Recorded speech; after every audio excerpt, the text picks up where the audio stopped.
Здесь весной очень красиво, потому что вот представьте, это все зеленое, и ничего вот, кроме зелени нету. Сейчас просто уже осень. У нас вообще тут 3 вида винограда. Есть обычный белый, мускатный вот этот, который рассказывал, и тут у нас уже черный.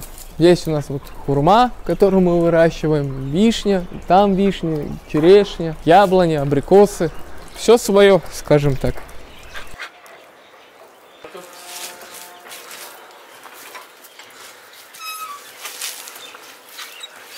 Я представитель 4-го поколения, вот кто проживает здесь. Самые ранние воспоминания у меня с детства. Вот на вот этом вот месте, буквально вот здесь, вот даже вон там остались крепления, у меня висели качели как раз таки. И я помню, я любил на этих качелях закручиваться и потом раскручиваться вот так вот.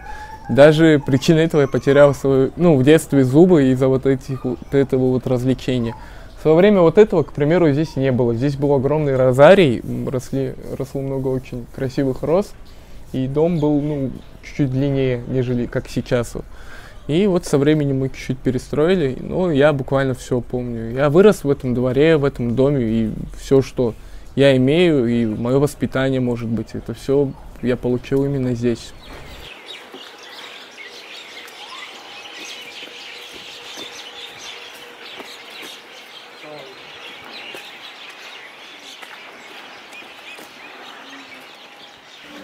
По вопросам сноса ходят, фотографируют в основном. Но ждем все равно вон к первым домам уже, которые возле Нового Юска.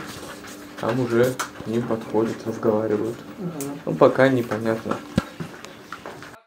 Если честно, то мне было бы, наверное, обидно, если мой дом снесут и на нем ничего не построят. Отдать его под застройку площадки я бы не хотел. А если бы под жилье, это уже другое дело.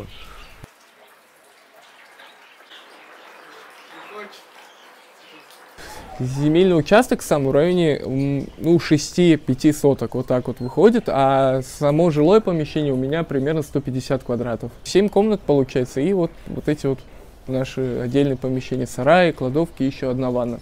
Дом, наверное, построен еще в 40-х годах. Это достаточно очень давно. И я когда сам ремонтировал, тоже вот те же стены и тому подобное, дом вообще построен, я забыл, как это называется, сейчас попробую вспомнить.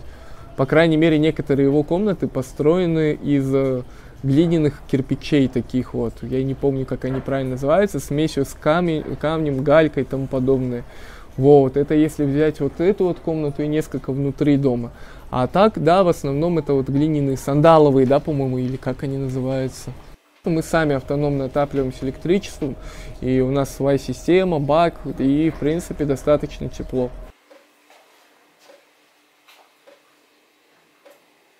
Несколько хурм мы всегда оставляем на дереве, потому что к нам птицы прилетают, и хоть что-то, какое-то питание зимой им тоже остается.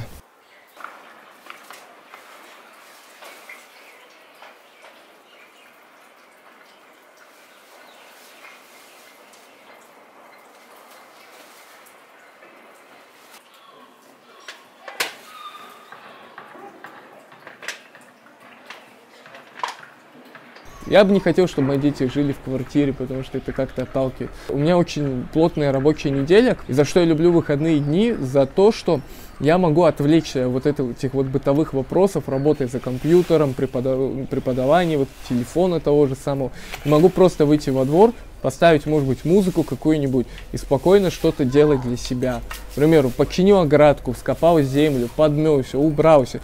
И это реально отвлекает.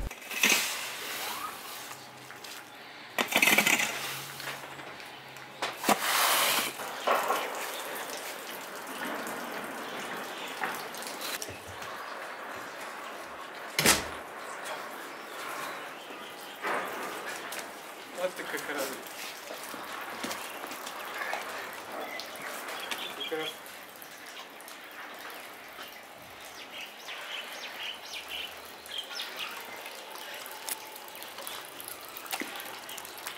Это тяжело осознавать, то, что тебе, то, что ты ценишь, то, куда ты приходишь на протяжении всей своей жизни, да, куда вот ты хочешь, да, к примеру, на работе, когда слишком много суматохи, первое, единственное, о чем ты думаешь, это непосредственно о доме, да, о своей комнате, о своей кровати. И вот это вот все терять, конечно же, достаточно тяжело, и мысль саму осознавать тоже достаточно неудобно. И даже мысль о том, что где-то здесь, вот на этой территории, на земле, которая является для тебя родной, по которой ходили твои предки, твои близкие, где были те же самые улыбки, слезы, будет кто-то другой, это тоже, ну, наверное, есть какая-то маленькая ревность, что ли, к земле. Внутри себя я как-то готовлю к этому, но просто без боя я это место не отдам.